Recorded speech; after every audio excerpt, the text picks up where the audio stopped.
Hello and welcome to Amiksha study centre. Last video में मैंने आपको मेटल्स एंड नॉन मेटल्स पढ़ाया था, उसी का थोड़ा सा पोर्शन बच गया था। जो टॉपिक्स उस वीडियो में बच गए थे इस वीडियो में मैं वो सारे टॉपिक्स वो कंप्लीट कर दूंगी। तो आइए मेटल्स एंड नॉन मेटल्स को कंटिन्यू करते हैं। सबसे पहले हम देखेंगे अकरेंस ऑफ मेटल। ठीक है, मेटल कैसे उत्पन्न हुए, कहाँ से बनते हैं, कहाँ से निकलते हैं, तो पहले हम इस चीज़ को देखेंगे। ठीक है, तो वीडियो में लास्ट तक जुड़े रहिएगा, सारे कॉन्सेप्ट्स आपके क्लियर होंगे। आइए स्टार्ट करते हैं।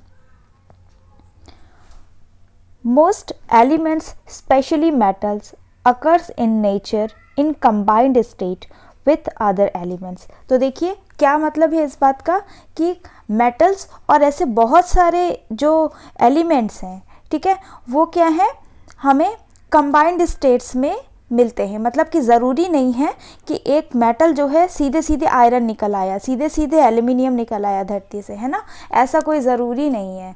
वो क्या है, कंबाइंड स्टेट्स में मिक्स रहते हैं। ठीक है, बहुत सारी चीज़ें उसमें मिली हुई रहती हैं। ठीक है, चलिए आगे बढ़ते हैं। All these compounds of metal are known as minerals। ठीक है, ये सारे जो मेटल्स हैं ना और भी जिन चीज़ों के साथ जुड़े हुए हैं, इनको सबको मिला के हम क्या, एक कंपाउंड बन रहा है। तो इन सबको मिलाकर हम क्या बोल रहे हैं, मिनरल्स बोल रहे हैं। ठीक है, मिनरल्स याद रखिएगा। But out of them only few are viable source of metal. Such sources are called ores. ठीक है, उसमें से जो भी सक्सेसफुली निकाला जा सकता है, ठीक है, उन सोर्सेस को क्या कहते हैं, हम ओर्स कहते हैं। जैसे कि देखिए Au यानी कि गोल्ड और प्लैटिनम एग्जिस्ट इन नेटिव और फ्री स्टेट। यानी कि गोल्ड और प्लैटिनम ऐसे मेटल्स हैं जो क्या क्या है, हमको नेटिव स्टेट यानी फ्री स्टेट में मिलते हैं। ठीक है, तो ये दो से एग्जाम्पल हो गए। आइए आगे बढ़ते हैं टॉपिक में।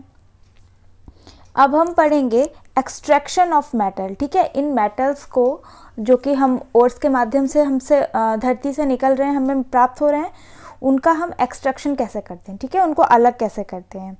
The process of extracting metal ores buried deep underground is called mining. ठीक है, पहले तो देखिए कि अंडरग्राउंड में यानी कि अर्थ में बहुत अंदर तक दबे होते हैं। ठीक है, इनको बाहर निकालने की प्रक्रिया को क्या बोल रहे हैं हम, माइनिंग। ठीक है, क्या बोलते हैं, माइनिंग।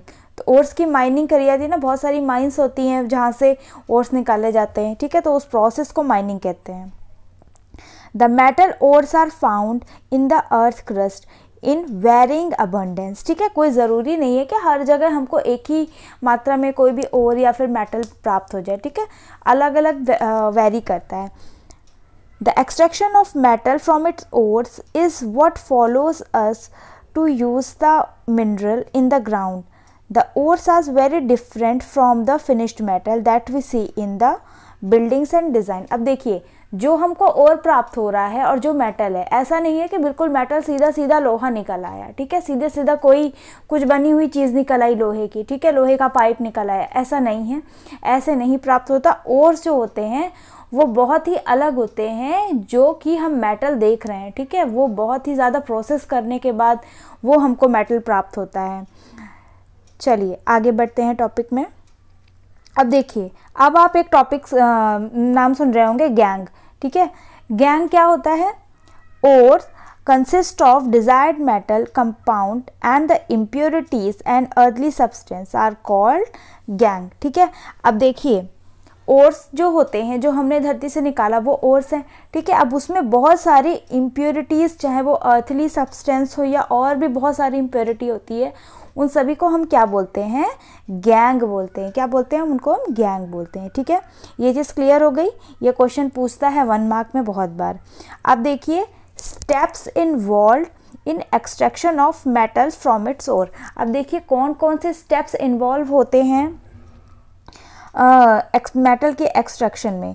तो देखिए पहले तो जो ओर है उसका हम क्या करेंगे, इसको आप ध्यान से देखिए, ओर है उसको हमने सबसे पहले क्या किया, उसका कंसंट्रेशन किया। ठीक है, ये सारी चीज़ें हम अभी एक एक करके पढ़ेंगे। अभी हम फ्लोर चार्ट के माध्यम से बस एक बार गो थ्रू कर रहे हैं, फिर इसके बाद में हम एक एक करके सारी चीज़ें स्टडी करेंगे। ठीक है, इसीलिए परेशान नहीं होना है। ओर मिला हमको, ठीक है। अब हम ओर का पहले ओर को हम कंसंट्रेट करेंगे, ठीक है, क्या करेंगे, कंसंट्रेट करेंगे। अब देखिए उसके बाद में उसको हम 3 भागों में डिवाइड करेंगे, ठीक है।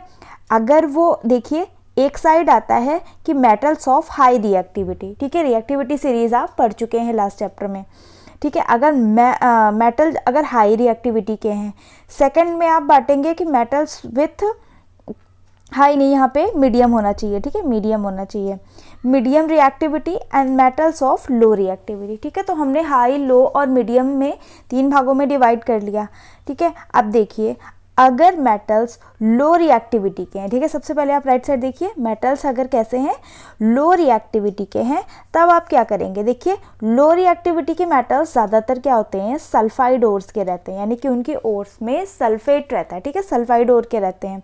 तो हम उनको सीधे सीधे रोस्टिंग कर देंगे, ठीक है। अब देखिए कंफ्यूज नहीं होना, अभी परेशान नहीं होना है, रोस्टिंग क्या होती है, कैल्सिनेशन क्या होता है, ये आप अभी पढ़ेंगे, अभी जस्ट आप एक फ्लो चार्ट समझ लीजिए। रोस्टिंग करेंगे, फिर उसके बाद में हमको मेटल की क्या करनी होगी, रिफाइनिंग करनी होगी, ठीक है, रिफाइनिंग करनी होगी। अब आप देखिए अगर मेटल्स मीडियम होगा, ठीक है, मीडियम रिएक्टिविटी का होगा, ठीक है, तो यहाँ पर हो सकता है कि हमको 2 जो हैं मिले, जैसे कि या तो फिर वो कार्बोनेट का ओर का हो सकता है या फिर वो सल्फाइड ओर का भी हो सकता है। अब देखिए अगर वो सल्फाइड ओर का है तो जो हमने लो रिएक्टिविटी में किया था वही करेंगे ना, क्या करेंगे, रोस्टिंग कर देंगे, उसके बाद में हमको उसका ऑक्साइड मिल जाएगा, रिडक्शन कर देंगे और फिर प्यूरिफिकेशन या फिर रिफाइनिंग कर देंगे।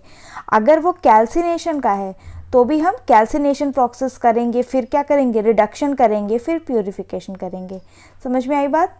और अगर हाई रिएक्टिविटी मतलब मेटल की जो रिएक्टिविटी है वो काफ़ी ज़्यादा रिएक्टिव है, ठीक है, बहुत ज़्यादा रिएक्टिव है, तो हम क्या करेंगे, मेटल को इलेक्ट्रोलिसिस करेंगे, ठीक है, उसको इलेक्ट्रोलिसिस करेंगे और फिर उसके बाद में हमको प्योर मेटल प्राप्त होगा, ठीक है। तो इलेक्ट्रोलिसिस कब करना है, जब हमारा बहुत ज़्यादा रिएक्टिव मेटल है, ठीक है। अदरवाइज हम कैल्सिनेशन या फिर रोस्टिंग का सहारा लेते हैं, ठीक है। ये बात इतनी आपको ऑल इन ऑल समझ में आ गई। चलिए अब आगे बढ़ते हैं और एक एक करके हर चीज़ समझेंगे।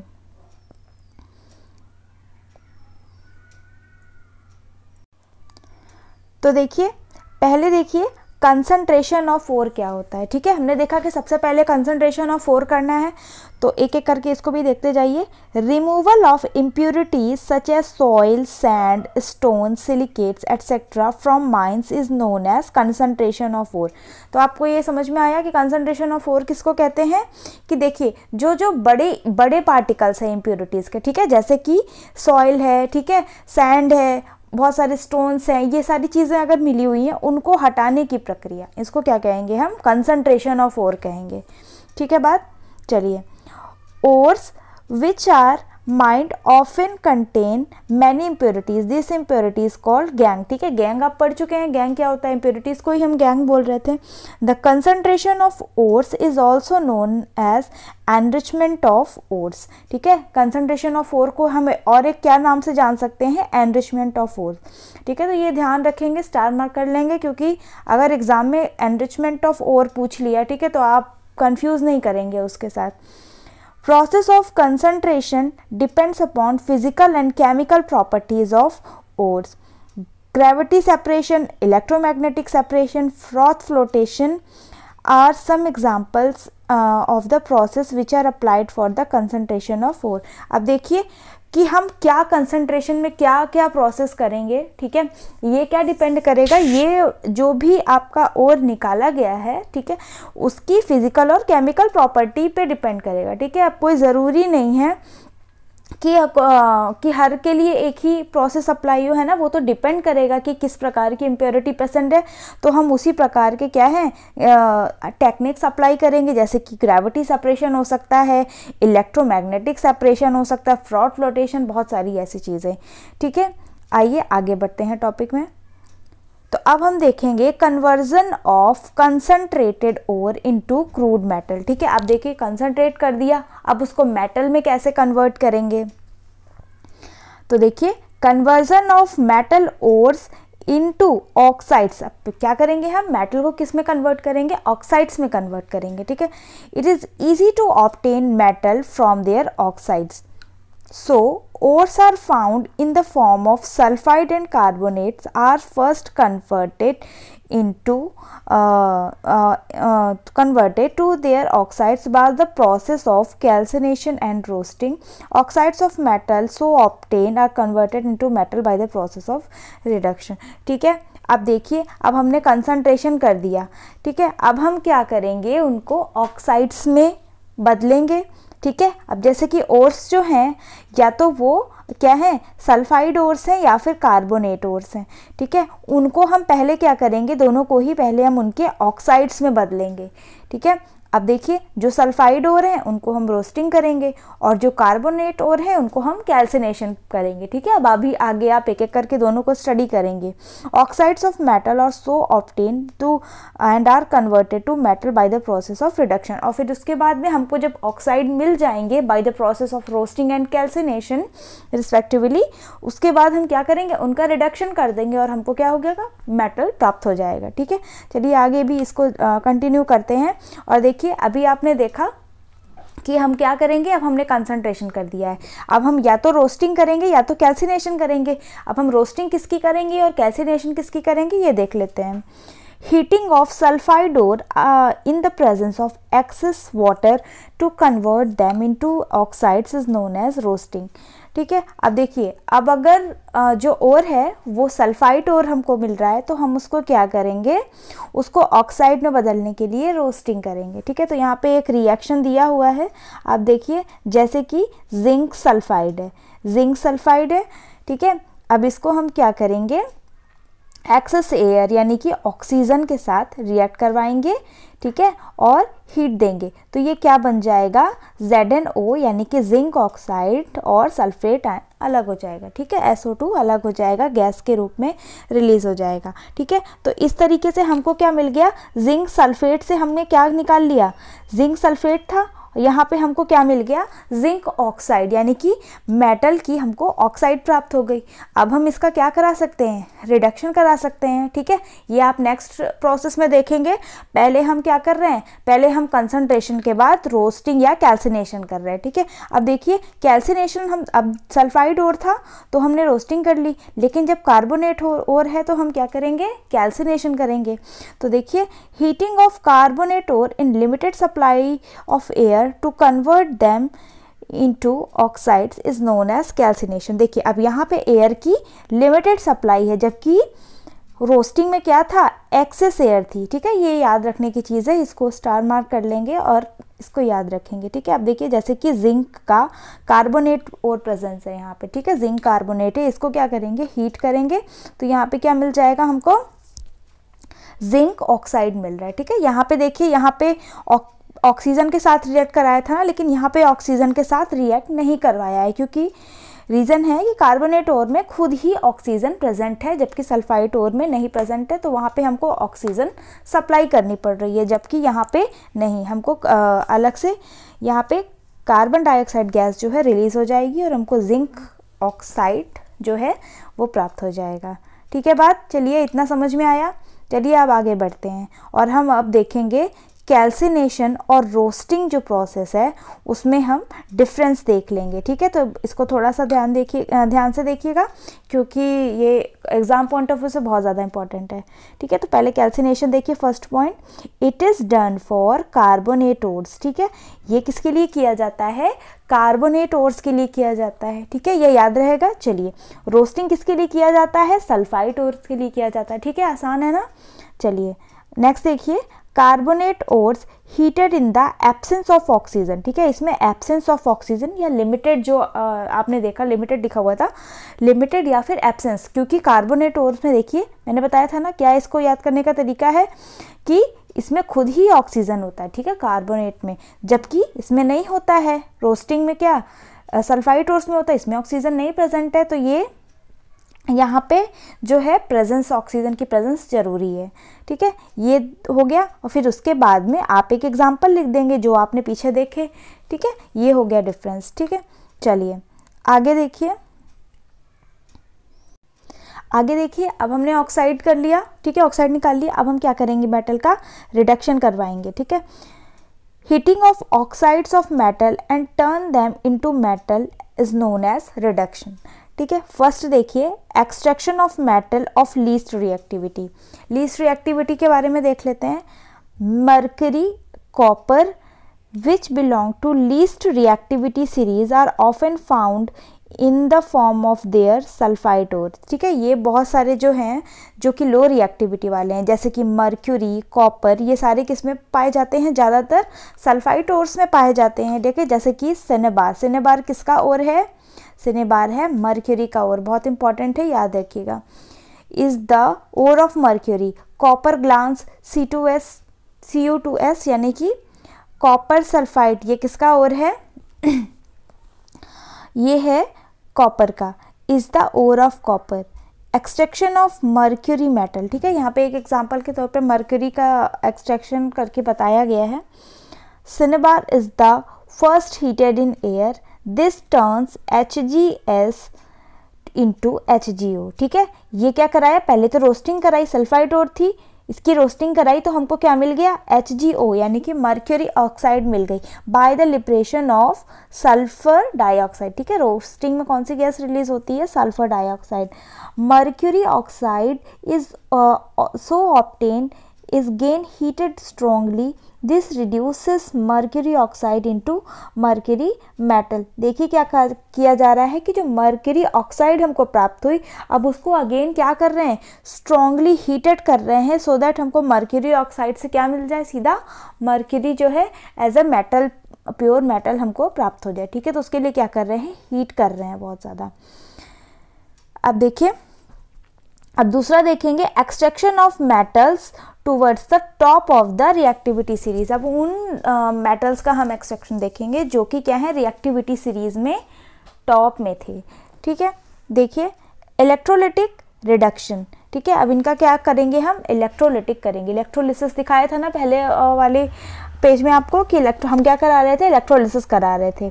तो देखिए पहले तो हम एक प्रोसेस देखेंगे, डॉन्स प्रोसेस। ठीक है, अब डॉन्स प्रोसेस में क्या होता है, molten NaCl is electrolysed in special apparatus. ठीक है, कोई एक स्पेशल एपरेटस डिज़ाइन किया जाता है जिसमें कि क्या है, NaCl का हम इलेक्ट्रोलिसिस करवाते हैं। ठीक है, देखिए क्या अब इलेक्ट्रोलिसिस में क्या होता है, आपने पहले भी पढ़ा हुआ है कि एक कैथोड होता है और एक क्या होता है, एनोड होता है। कैथोड में क्या होता है, कैथोड में क्या होता था, रिडक्शन क्या होता था, एनोड में क्या होता है, ऑक्सीडेशन होता है। ठीक है, ये आपको याद रखना है।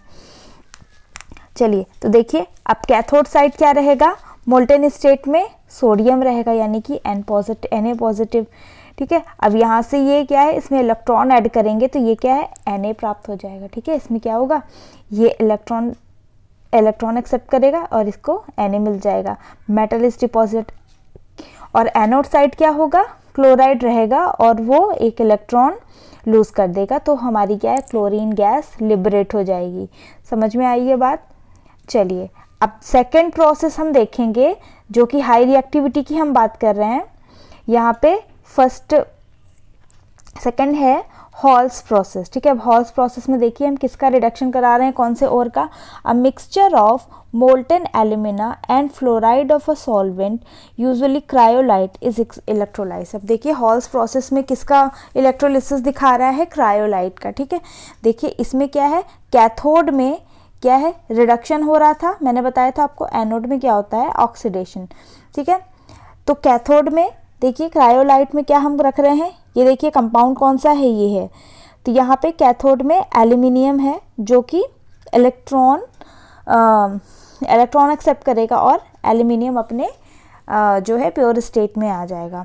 एनोड साइड में हम ऑक्साइड रखेंगे और ऑक्सीजन गैस लिबरेट हो जाएगी। ठीक है, ये आपको ये रिएक्शन के माध्यम से ये याद रखना है, ये एग्जाम पॉइंट ऑफ व्यू से इम्पॉर्टेंट है। ठीक है, अब हम देखेंगे, आपने दो प्रोसेस देख लिए इलेक्ट्रोलिसिस के, अब हम आएंगे रिफाइनिंग प्रोसेस में। ठीक है, अब देखिए जो मीडियम रिएक्टिविटी सीरीज के थे वो सीधे क्या कराएंगे, हम उनको हमने देख लिया कि हम कैल्सिनेशन कराएंगे या फिर रोस्टिंग कराएंगे और फिर उसके बाद में क्या कर देंगे, स्ट्रांगली हीट कर देंगे और हमको प्योर मेटल मिल जाएगा। अगर लो रिएक्टिविटी के थे तब हमने क्या किया था, तब हमने रोस्टिंग कराई थी और हीट कर दिया था। ठीक है, तो हमको प्योर मेटल मिल गया था। और जब मेटल हाई रिएक्टिविटी के थे तब हमने क्या किया, तब हमने इलेक्ट्रोलिसिस कराया। ठीक है, अब देखिए, अब हम रिफाइनिंग देखेंगे। रिफाइनिंग में देखिए क्या क्या प्रोसेस इन्वॉल्व हो रहा है। Refining of metal, removing impurity or gangue from crude metals is the last step of metallurgy and is based on the difference between the properties of metal and the gangue। ठीक है, ये सारी ये किस पे डिपेंड करता है कि मेटल्स की प्रॉपर्टी और जो गैंग है वो किस टाइप का है, उस हिसाब से हमको रिफाइनिंग करनी होती है। अब ये देखिए, electrolytic refining, metals like copper, zinc, nickel, silver, tin, gold etc. are refined electrolytically। ठीक है, देखिए जैसे कि एनोड पे हम क्या करेंगे, इम्प्योर या फिर क्रूड मेटल, जो भी हमको मेटल जो है जिसको हमको प्योर करना है, ठीक है, वो क्या है हम एनोड पे रखेंगे, जबकि कैथोड पे क्या रखेंगे, a thin strip of pure metal. कोई भी वही वाला मेटल जो प्योर फॉर्म में है उसको हम कैथोड साइड रखेंगे, और इलेक्ट्रोलाइट तो रखना ही है। ठीक है, मेटल, उसी मेटल का सॉल्ट का हम इलेक्ट्रोलाइट रखेंगे। ठीक है, अब देखिए जैसे कि एनोड में ऑक्सीडेशन होता है, metal ions are released into the solution. ठीक है, और कैथोड में क्या होता है, रिडक्शन होता है। Equivalent amount of metal from the solution is deposited and impurities from the bottom of the anode. ठीक है, तो जो कैथोड में जो रिडक्शन हो रहा है वहाँ पे क्या हो रहा है, उसी मेटल का इक्विवेलेंट अमाउंट जो है सॉल्यूशन में डिपॉजिट हो जा रहा है। ठीक है, और जो इम्प्योरिटीज़ कहाँ पे डिपॉजिट हो रही हैं, bottom of the anode, anode के नीचे। ठीक है, समझ में आई ये बात। चलिए देखिए, जैसे कि आपका क्या, ये देखिए ये आपको इलेक्ट्रोलाइटिक एक डायग्राम बना के दिया जा रहा है। देखिए यहाँ पर क्या बताया गया था कि कैथोड, एनोड में क्या है, क्रूड मेटल लगाया गया है, और कैथोड में thin strip of pure metal. ठीक है, अब ये देखिए कैथोड में क्या है, थोड़ा सा thin strip of pure metal लगाया गया है, जबकि एनोड में क्या है, क्रूड मेटल लगाया गया है। ठीक है, एनोड में क्या था, ऑक्सीडेशन हो रहा था, जबकि कैथोड में क्या है, रिडक्शन हो रहा था। ठीक है, तो यहाँ पे रिडक्शन मतलब ये इलेक्ट्रॉन यहाँ से यहाँ पे ट्रैवल करेंगे, यानी यहाँ से इलेक्ट्रॉन जाएगा और यहाँ से इस साइड पे ये आ रहा है। ठीक है, तो यहाँ से ये इम्प्योरिटी करके, इम्प्योरिटी कहाँ पे जमा हो रही थी, एनोड के नीचे जमा हो रही थी। ठीक है, ये बात समझ में आई। चलिए नेक्स्ट देखिए, अब हमने मेटलर्जी वाला पोर्शन जो है, ठीक है, वो वाला एक्सट्रैक्शन वाला पढ़ लिया। अब हम देखेंगे कोरोजन। ठीक है, कोरोजन क्या होता है, कोरोजन को समझने से पहले आप एक टॉपिक समझेंगे, एलॉयस। एलॉयस क्या होते हैं, ठीक है, बहुत ही इंपॉर्टेंट और इंटरेस्टिंग सा पोर्शन है, इसको बहुत ध्यान से पढ़िएगा। Alloys are homogeneous mixture of metal with the other metal or non-metals. Alloys formation enhances the desirable properties of the material such as hardness, tensile strength and resistance to corrosion. ठीक है, अब देखिए alloys जो होते हैं, ठीक है, जैसे कि पहले हमने पढ़ा क्या, मिक्सचर। ठीक है, मिक्सचर पढ़ा, तो ये भी क्या होते हैं, एक तरीके के होमोजीनियस मिक्सचर होते हैं, जो कि मेटल्स या फिर मेटल्स का भी मिक्सचर हो सकते हैं, मेटल और नॉन मेटल्स के भी मिक्सचर हो सकते हैं। ठीक है, तो उनको हम क्या कहते हैं, अलॉय कहते हैं। ये क्यों बनाए जाते हैं, ताकि हमको कोई भी डिज़ायरेबल, हमको कोई भी अगर हमको कोई मेटल्स की इस चीज़ की अलग इम्पॉर्टेंस है और इस चीज़ की अलग इम्पॉर्टेंस है। ठीक है, अब हम इनको एक पर्टिकुलर अमाउंट में मिलाना चाहते हैं, सो दैट हमको एक नई चीज़ मिल जाए।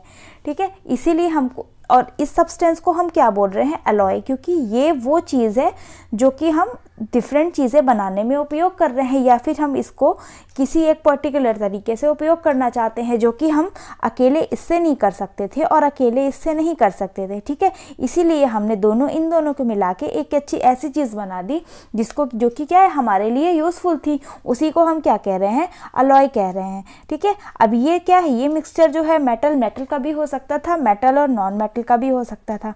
समझ में आई बात। अब ये किस लिए, क्योंकि हो सकता है हमारी कोई भी हमारी डिज़ायर हो सकती है, जैसे कि हो सकता है उसकी टेंसाइल स्ट्रेंथ या फिर वो कोरोशन से बचाने की जो उसकी पावर है। ठीक है, वो सारी चीज़ें हो सकता है हमारे लिए उपयोगी हों, इसलिए हम ऐसा अलॉय बना रहे हैं।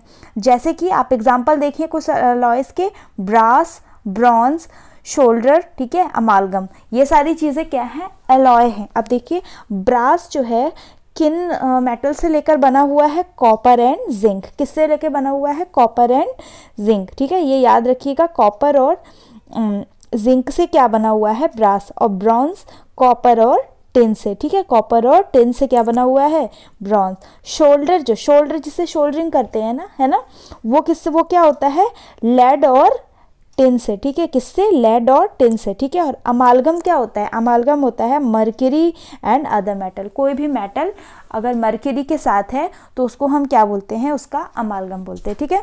ये बात समझ में आई, तो ये अलॉय आपको समझ में आ गया होगा आई थिंक। अब हम कोरोजन की जो बात हम जो करने जा रहे थे उसको हम करेंगे, ठीक है। तो gradual deterioration of a material, usually a metal, by the action of moisture, air or chemicals in surrounding environment, ठीक है। कोई भी मेटल्स का जो कि उसका उस पर एक्शन होता है एयर का, ठीक है, या फिर मॉइस्चर का, उससे जो उस मेटल को जो नुकसान पहुंचता है, ठीक है, उसको हम क्या बोलते हैं, उसी को हम कोरोशन बोलते हैं। जैसे कि क्या है, पहले हम देखेंगे रस्टिंग, ठीक है, रस्टिंग क्या होता है, जंग लगना क्या होता है। अब देखिए रस्टिंग किसकी होती है, यूजुअली आयरन में। अब देखिए आयरन में क्या होता है, अगर वो एयर के कांटेक्ट में है या फिर मॉइस्चर यानी कि वाटर के कांटेक्ट में है, ठीक है, तो अब वो क्या बना देगा, रस्ट, यानी कि Fe2O3 और H2O का एक कंपाउंड बना देगा, ठीक है, वाटर के साथ एक कंपाउंड बना देगा जो कि क्या होता है, रस्ट होता है, ठीक है। अब देखिए कॉपर में कैसे कोरोशन होता है, कॉपर में कैसे होता है, जैसे कि कॉपर है और मॉइस्चर यानी कि वाटर है और कार्बन डाइऑक्साइड है, ठीक है। अब ये देखिए ये भी क्या है, एक कंपाउंड बना देगा जो कि क्या होगा, ग्रीन इन कलर होगा, ठीक है, ये ग्रीन कलर का होगा। सिल्वर में कैसे होता है, सिल्वर है, अब ये H2S कहाँ से आएगी, एयर से, ठीक है। अब यहाँ पे सिल्वर जो है सल्फाइड बना लेगा और हाइड्रोजन गैस रिलीज जाएगी, ठीक है। तो ये क्या हो जाएगा, सिल्वर क्या हो जाता है, ब्लैक कलर का हो जाता है। कॉपर क्या है, मॉइस्चर में ग्रीन कलर का हो जाता है, और ये आयरन क्या है, ब्राउन या फिर ब्लैक टाइप का हो जाता है, ठीक है। तो ये सारे क्या है, ये कोरोशन है, ठीक है, समझ में आया, कोरोजन है ये। चलिए अब कोरोजन तो है, ठीक है, अब कोरोजन से हम प्रिवेंशन कैसे करें, ठीक है, उसको बचाएं कैसे, तो इसको भी हम एक एक करके देख लेते हैं। कोटिंग विथ पेंट्स और ऑयल और ग्रीस, ठीक है, हम क्या कर सकते हैं, उस मेटल को पेंट, ऑयल या फिर ग्रीस से क्या कर सकते हैं, कवर कर सकते हैं, सो दैट वो क्या है, एयर वाटर के कांटेक्ट में ना आए।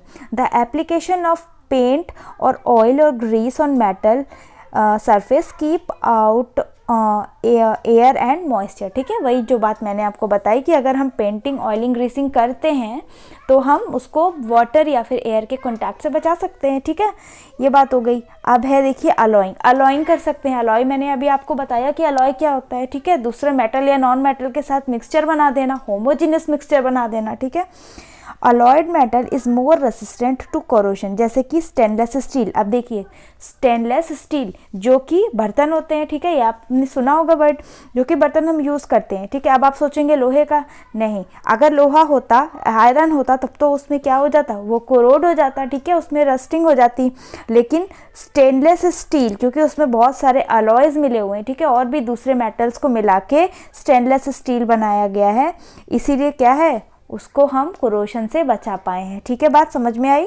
और देखिए और क्या प्रोसेस होता है कोरोशन से प्रिवेंशन का, गैल्वेनाइजेशन। गैल्वेनाइजेशन क्या होता है, this is the process of coating molten zinc और iron articles. Zinc forms a protective layer and prevent corrosion, ठीक है। अब देखिए हम किसके कोटिंग कर रहे हैं, गैल्वेनाइजेशन में जिंक की कोटिंग कर रहे हैं, ठीक है, जिंक की कोटिंग कर रहे हैं किसमें, आयरन थिंग्स में, ठीक है, आयरन आर्टिकल्स में, और उसकी एक लेयर बना के आयरन को क्या है, हम कोरोशन से बचा रहे हैं, ठीक है। और देखिए दूसरा एक कौन सा प्रोसेस है, इलेक्ट्रोप्लेटिंग। अब देखिए ये सारे बहुत ही इंपॉर्टेंट है, इसलिए गैल्वेनाइजेशन, इलेक्ट्रोप्लेटिंग, ये बहुत ध्यान से आप पढ़ेंगे, इनके 1 मार्क 2 मार्क्स में कई भी डेफिनेशन ही आ जाती है, तो बहुत ध्यान से पढ़ने की ज़रूरत है एग्जाम्पल सहित। It is a method of coating one metal with another by the use of electric current. अब देखिए इलेक्ट्रोप्लेटिंग में क्या हो रहा है, इलेक्ट्रिक करंट का यूज हो रहा है, ठीक है। एक मेटल में दूसरे की कोटिंग किसके द्वारा, इलेक्ट्रिक करंट के द्वारा। This metal is not only lends protection but also enhances the metallic appearance, ठीक है। ये क्या है, प्रोटेक्शन को भी प्रोटेक्शन तो प्रोवाइड करता ही है, बल्कि क्या है, मेटल की अपीयरेंस में भी हेल्प करता है, ठीक है। चलिए देखिए, जैसे कि सिल्वर प्लेटिंग एंड निकल प्लेटिंग, ठीक है। जैसे कि क्या है, सिल्वर और निकल की प्लेटिंग की जा रही है सो दैट कोरोट होने से बचाया जा सके, ठीक है। और देखिए क्या है, sacrificial protection, magnesium is more reactive than iron, ठीक है। आपने देखा रिएक्टिविटी सीरीज में क्या देखा था, मेटल एंड नॉन मेटल्स में जो फर्स्ट पार्ट था उसमें रिएक्टिविटी सीरीज मैंने आपको दिखाई थी। उसमें क्या था, हमने देखा था कि मैग्नीशियम आयरन से ज़्यादा रिएक्टिव था। When it is coated on article made up of iron और steel it acts as the cathode, undergoes a reaction, ठीक है, instead of iron and protects the articles, ठीक है। अब देखिए जैसे कि मैग्नीशियम ज़्यादा रिएक्टिव है, अब हम मैग्नीशियम को जो है कोटिंग कर देंगे तो आयरन की जगह कौन रिएक्ट कर जाएगा, मैग्नीशियम रिएक्ट कर जाएगा, क्योंकि मैग्नीशियम ज़्यादा रिएक्टिव है। तो हम उस आयरन के आर्टिकल को क्या है, प्रोटेक्ट कर लेते हैं इन दिस वे, ठीक है। ये बात समझ में आई। तो ये आपने देखिए, ये कुछ प्रिवेंशन के तरीके थे। और इस वीडियो में आपने क्या क्या पढ़ा, कोरोजन पढ़ा, एलॉयज क्या होते हैं, एक्सट्रैक्शन कैसे करते हैं, रिफाइनिंग कैसे करते हैं, ठीक है, कैल्सिनेशन, रोस्टिंग, बहुत सारे टॉपिक आपकी इस टॉपिक में इस वीडियो में जो है समझ में आ गए होंगे आपको। ऐसे ही और वीडियो देखने के लिए हमारे चैनल से जुड़े रहिए, चैनल को सब्सक्राइब करिए एंड शेयर करिए। Thank you.